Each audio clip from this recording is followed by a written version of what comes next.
Nej. Det er fordi, de har folk bag ved sig, der kan føre dem frem. Det er et jabuga. Dem hører man alt for lidt til, og det er egentlig ærgerligt, for de laver en kæmpe stykke arbejde. Jeg har lavet en reportage om den.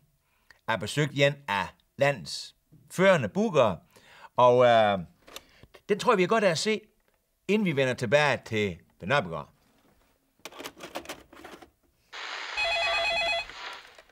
Det er Kalejn Booking Dag.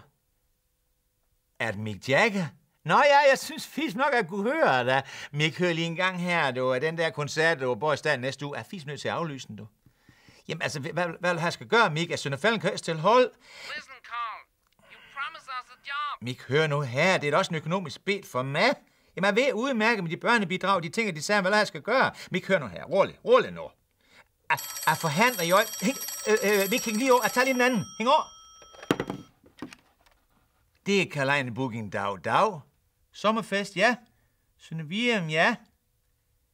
En pige, der kan synge. Altså, der kan jo ikke komme tanke om andre end Tine Turner, der.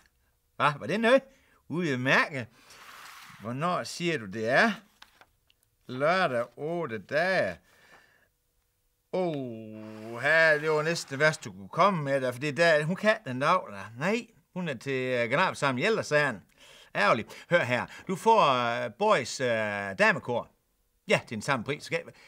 Nej, det er for dyre da. Hør her. Der skal ikke være noget pjat. I får rodeo-tyr oveni. Til samme pris.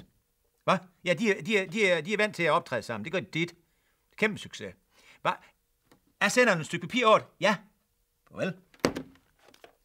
Er du der stadigvæk, Mick? Mick, hør her. Jeg ved, om du ved, men Boys Brugsforening, den har jubilæum. Nå, det var da ikke klar. Jo, de har sådan en af med lidt dansernøje. Var det nøje? Kunne jeg få dig til at lige sætte en lille kryds i kalender? Hvad, Mick? Og nu hæng med en af. Vel, vi skal nok finde ud af det. Og hilse konen, Mick. Det er godt. Hat.